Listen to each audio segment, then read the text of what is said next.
Illinois Stories is brought to you by the Corporation for Public Broadcasting and by the support of viewers like you. Thank you.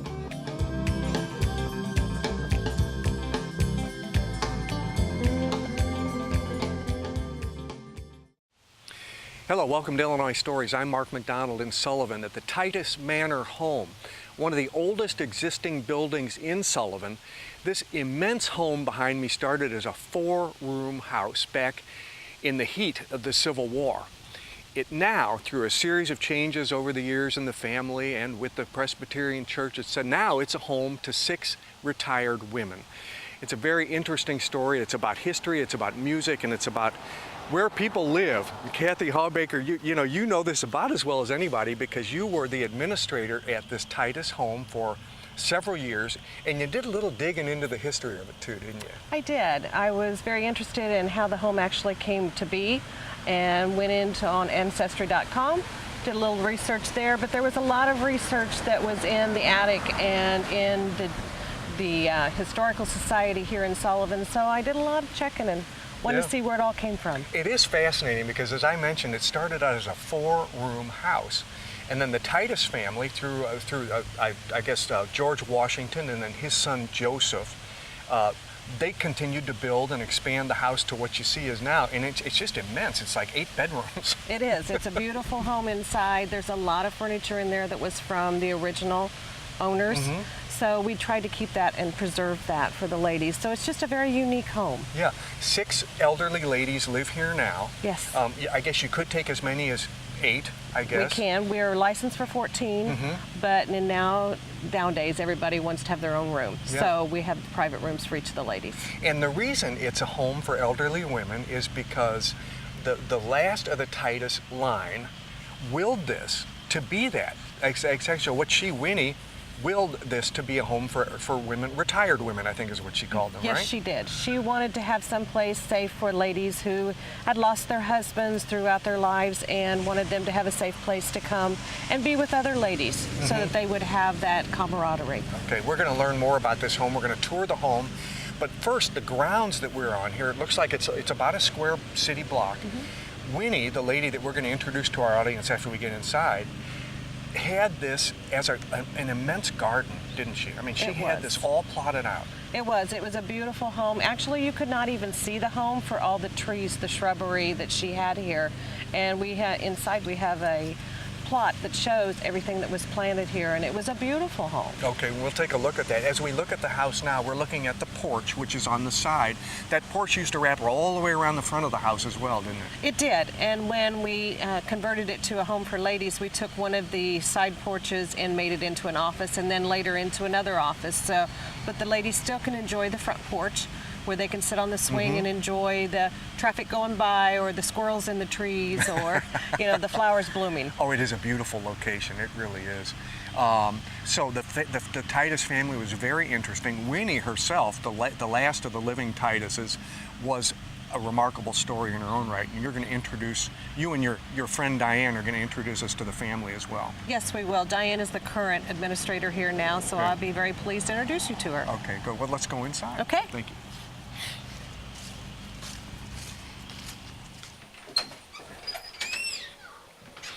Well, hello, Diane. Hi. Kathy has handed me off to you. Thank you. One administrator to the other. Yes. You're the administrator of Titus Manor now. I am. Right, and have been for several years. 3 years. 3 years. Yes. When we were outside in the front, we were talking about how the front of the house has changed because this used to be a wraparound porch from the side all the way around the front. Now, with your needs, you need some office space, so you took the porch and made your office space, and it's kind of neat because you can see what you've done here. You've kept all the outdoor bricks are still here, and now you've got what you need to operate this home. Correct. You contacted me about Titus Manor because you were interested in the history of this place, and you thought, a lot of people outside of Sullivan don't know about this, and it's true. This massive 8-bedroom house, which started as a little 4-bedroom house, and the Titus family and their history is a fascinating subject. It really is. Yeah. And you've been looking at it for a while, haven't you? Yes. Yeah. Are you from Sullivan originally? I'm actually from Mattoon. My husband was from Sullivan. And how did you get involved with Titus Manor? Well, I was working for a hospital, and this came out in the paper that they needed an administrator here, and I've always been fascinated with the history that was evolved around this house. So I applied for the job, and I actually interviewed with the board of managers, and then they offered me the position, and I don't even feel like I come to work because it's just a big home, and we just all mesh, and it's just an awesome place. Well, I asked you, I said, well, you know, if you've got these elderly, and you've got 6 elderly women living here right now, I said, you know, they have doctor's appointments, they have needs that they have to get to. I said, who does all that? And you go, that's me. That's what the administrator does. Yes, if the family isn't available to take them, I do. Yeah. Yes. Well, listen, let's see some of this old house. Like I said, we're on the wraparound porch right here, but let's go into where a guest would have been shown into the parlor first, right? Okay. So let's go in there.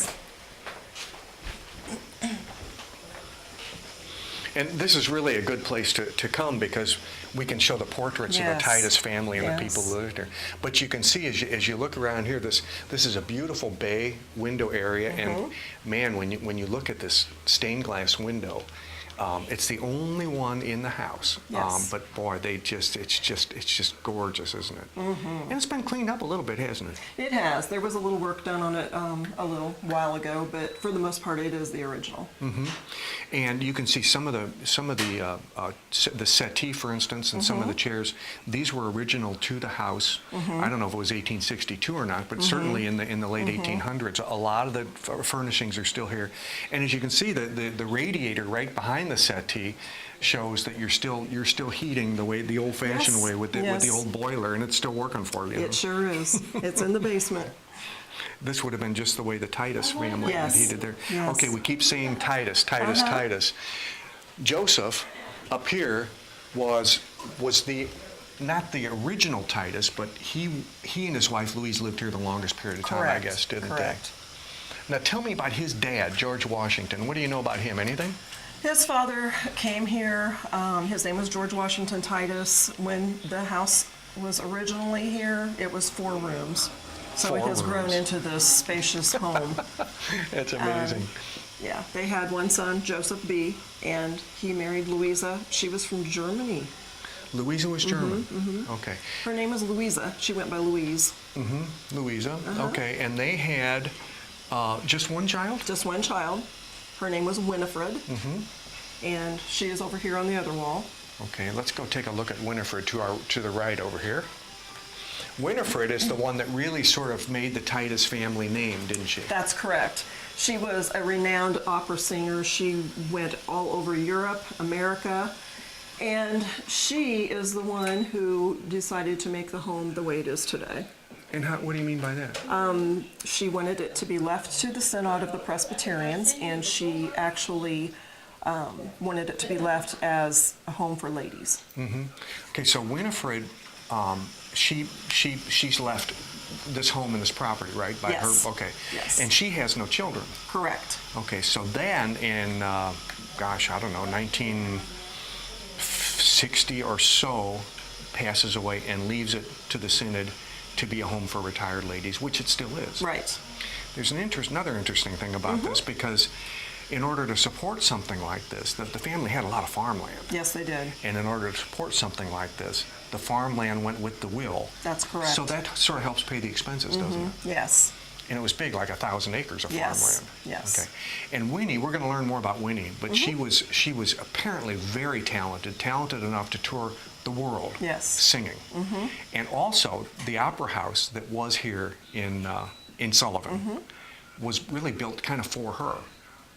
Would you say that? So she had a place to perform? She called it her playground. Yeah. So that's where she got her first debut. She debuted as Little Ava in Uncle Tom's Cabin, and was also very influenced by a Brazilian instrumentalist that came over and played at the Opera House as well. So at that point in time, she knew that she wanted to get into music. Yeah. Okay. These fireplaces, they're no longer used, but they're original. And you got beautiful marble inlay. Beautiful. And they would have, I assume, before the boiler, they would have burned coal in here, and this is probably how they heated the house. Probably so. Because there's one of those in most of the rooms, isn't there?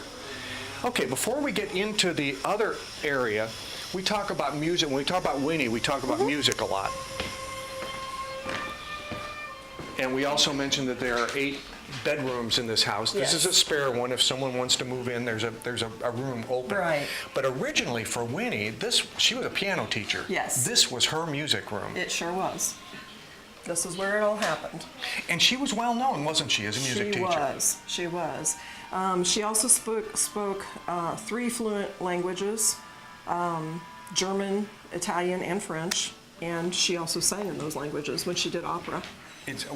I was going to say she would need a lot of that for opera. Yes. But she would give her piano lessons in here, and this was the students' room. Yes. And if they got good enough, then they could come into the other part of the house and play the grand piano, That's right? right. That's right. But only if they got good enough. That's right. Okay. Now this would have been the family living room, and of course it still is a living room. As you see, some of the ladies have congregated here. So excuse us, we're just going to move around you, okay? Okay. All right. And this would have been the family living room. You know, they didn't have dens then. They had a place, a parlor place for guests, and then a place where the family could just get together and read or play board games or whatever. They didn't all have iPads and all that stuff. But this would have been a place for the family to get together. Yes. And then the dining room where we're going to go next, this always was the original dining room, right? Okay. Excuse us. And we have to talk about this cat. Because this cat, I mean, you have several cats, but this cat's different, isn't he? Yes, he is. He came up to the back porch, and our cook, who has also been here for 40 years, started feeding him bacon and eggs. And if you'll notice on his back, I don't know if you can see it, but he does have a... See if you can show. If you he can does show have a T back there. I see a white swatch back there. So he was destined to be here. We named him Titus because he has a T on his back, and of course this is the Titus Manor. So and he's so excited about it. You can tell.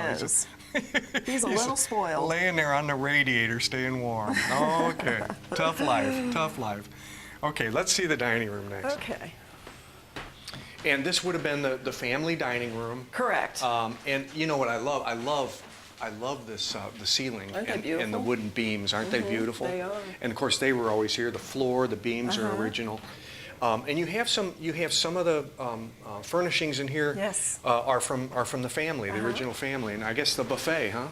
Yep, this is the buffet. For the purposes that we use it now, we actually put snacks on it for the ladies, so they can come down and get snacks at any time. Oh, that's a beautiful piece. Yes, it is, and we also have dishes and things stored inside of it. So if we have a big party or something like that, we always get out the fine china and that's stored in here. Beautiful heirloom china.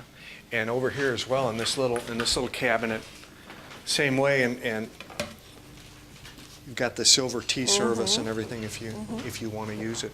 Have you used this recently? We have. We had a Titanic party and we brought all of that silver out and we strung pearls on them and set them on the table and made it look like the Titanic. So. Okay. Now, something you don't see in every big old house. I'm looking at a fire escape right out that window. Yes. That's not. You're not going to find that just everywhere. No, that was put in for the licensure purposes of the shelter care that we are now. Okay. Thank goodness you've never had to use it. No, we have not. Okay. And there's where the kitchen is. We don't need to look in there, but they're getting ready to serve lunch, so they're busier than heck in there right now. And you added, for the purposes of being able to host these ladies to live here, added this room as a backup dining room because oftentimes you don't have enough room in there. Correct. If we have a full house, we have to have a dining room that has overflow. And we also have employees that sit in here as well. So we all sit in here as a big family. When Winnie lived here, what did she use it for? She used it as a sunroom. Oh, and she loved plants. Yes, she did. Probably had this thing full of plants, yes, she did. right? Probably. Now here's something you don't see in everybody's house. A beauty parlor, and it's not big enough for us to all go in there, but the camera can go in there. Yeah. Because once a week, you have your parlor service. Huh? Every Thursday. Every Thursday. Okay. Well, we're here on a Friday, so yesterday everybody could get their hair done. Everybody got their hair done. That's right. That's interesting. And here's another addition that you wouldn't see just anywhere. Since these ladies many of them have some mobility issues. Yes. This was a bathroom that we put on about 3 years ago. And this is where we do showers. So we have a nice big shower. They can just wheel their walkers right into the shower and we don't have to worry about them falling. Okay. And on this is the back of the house. This Correct. is the very back of the house. And if we look over there, there's another exit over there. And that's another sort of a special addition that you had to do because outside there's what you call a fire tower. Yes. Is that right? That's correct. And what does that do? It's basically a safe room. It's windproof and fireproof, and it will keep the ladies safe if we have to evacuate in case of a tornado or a fire. There's an external door that leads outside that we could, take them out if we need to. And this wall is fireproof. Yes. So once they're on that side, Yes. if there's a fire in the house, they're safe. Correct. Interesting. Thank you. Yes. Well, Kathy, it's lunchtime here It at is. Titus Manor, and all the ladies are in the dining room, so we're in the sort of backup dining room. And, we just toured this room, and we just got a good look at it, and I want to show this picture because this is what was Weenie's sunroom. That is exactly right. And this is what it looked like before y'all changed it. Yes. We changed it and added the bathrooms, as you've seen, and the fire tower, so that it has changed a little bit. Yeah, yeah, and I'm sure Winnie loved it out here because it was all glass and the light would just pour in here. It did, yes. But you can't, things have to change sometimes. They That's do just the way they are. sometimes. Just the way they are. And we showed how the porch changed and everything. Now, we keep talking about Winnie, but we have only showed the portrait of Winnie. We haven't shown many pictures of Winnie.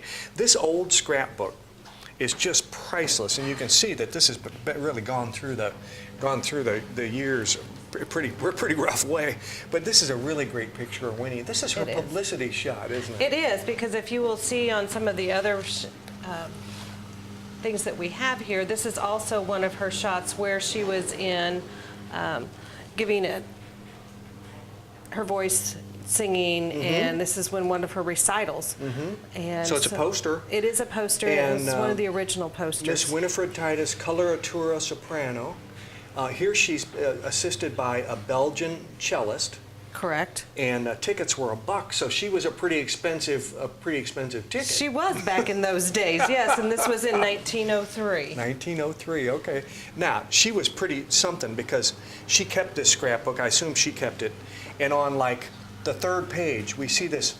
This is from the Mattoon Star, but this is interesting. Miss Titus to sing in grand opera in Paris.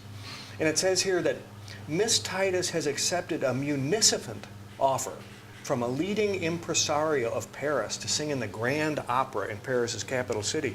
Not just everybody sang in the Grand Opera House. No, they did not. She was very blessed. And she was locally famous, too. She was. She used to sing in, she would go to different churches and sing. She liked to open up her home in the summertime, and she would sing, and they would have parties out here. And she also gave a lot of lessons in her life to high schools. She would actually pick 1 or 2 seniors a year, bring them into her home, and do piano lessons, or she would give voice lessons. And actually, my mother was one of her students. And I was going to say, I imagine, even though she died in 1960, there are still many people around who remember her as their piano teacher. that is very true. Guy Little was one of her students. Janet And Roney. Guy Little's family is the one that operated the Little Theater on the Square for so many years, right? And they still have the little theater on the square, so it is very popular. And she and Guy were very close friends. Okay, so he is assisted in some of this record keeping as well, Correct. didn't he? Now, we haven't mentioned much about the Opera House. And the Titus family built the Opera House in They did. 1871, really probably before they knew that Winnie was going to become a singer. But Actually, she lived above the theater. Oh, she In did? an apartment before they built this house. So she did live there, and that's where she got her debut. This is tragic because this is in 1910. This picture's from 1910. And of course, it burned down, and you It can did. see the flames. And so that would have been a terrible blow to Sullivan. However, then 5 years later, the family built another opera house, and they called it the Jefferson Theater. That's correct, yes. Now, did that one last, or did that one also burn? it also burned. My goodness. Well, things did. They I mean, did. especially on town squares. I mean, things were burning all the time. And I guess it was because just the way we had to heat buildings at the time, and there I'm were just sure it open was. fires all the time. Exactly. Now, while we're on Winnie's music, she was also a composer.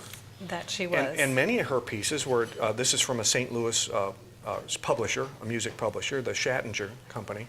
But this is The Lord is My Shepherd, and this is, you can see that she was if you know how to read music, that she was quite talented. She has piano and voice. And she did a lot of this, didn't she? Yes, she did. Her mother actually played the piano as well and taught Winifred how to play the piano.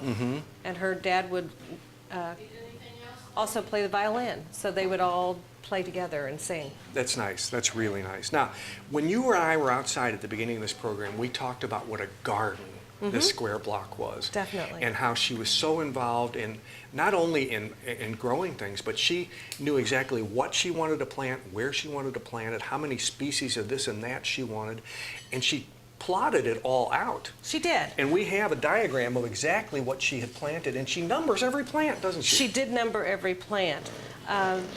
She had a scheme that she wanted it. Show us where the house is first. The house is right here. Right in the middle, okay. And this is the driveway up, the circle driveway. This is the carriage house over here.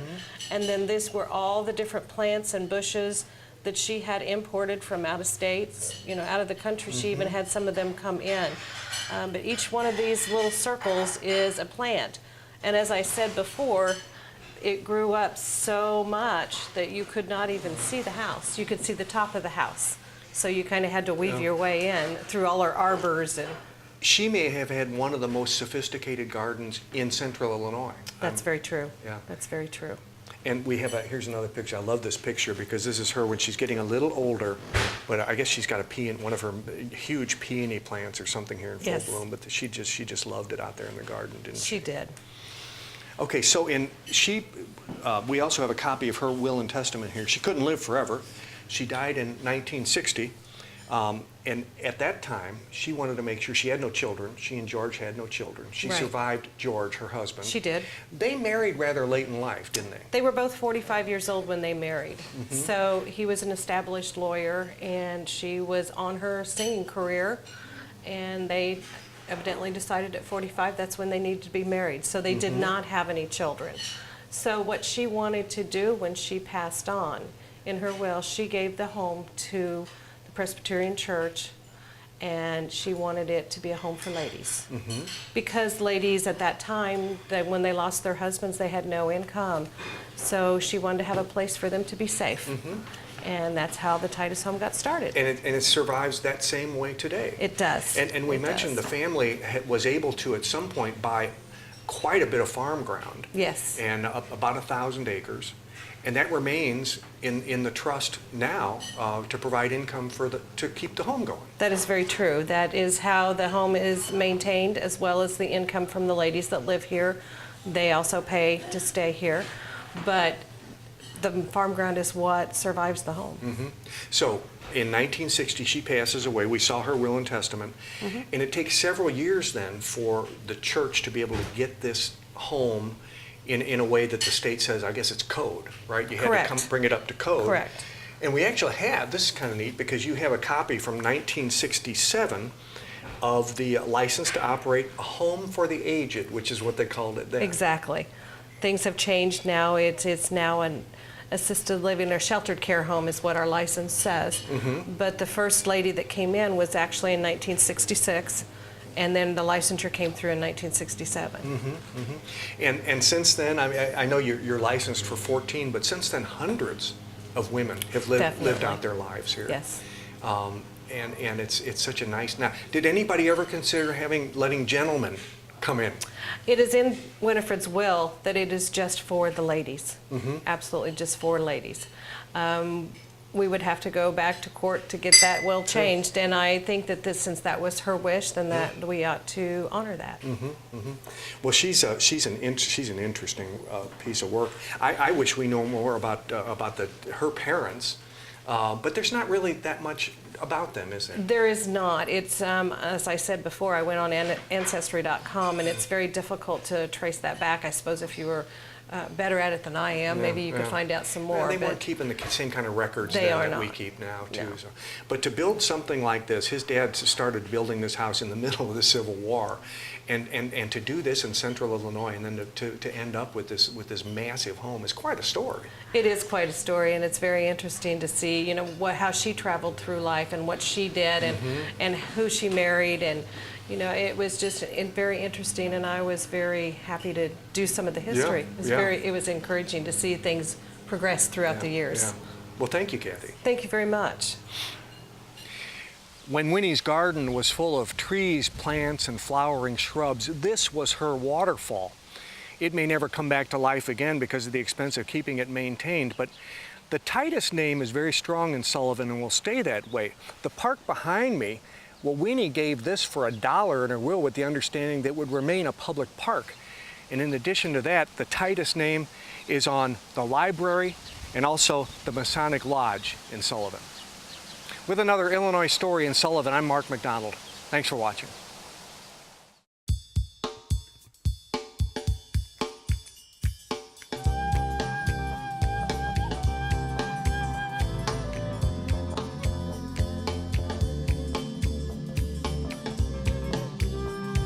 Illinois Stories is brought to you by the Corporation for Public Broadcasting and by the support of viewers like you. Thank you. For a DVD copy of the program you've just seen, send $19.95 to Network Knowledge, P.O. Box 6248, Springfield, Illinois 62708. Be sure to include the program name, subject, and when the program aired. You can also order with your credit card by calling 800-232-3605.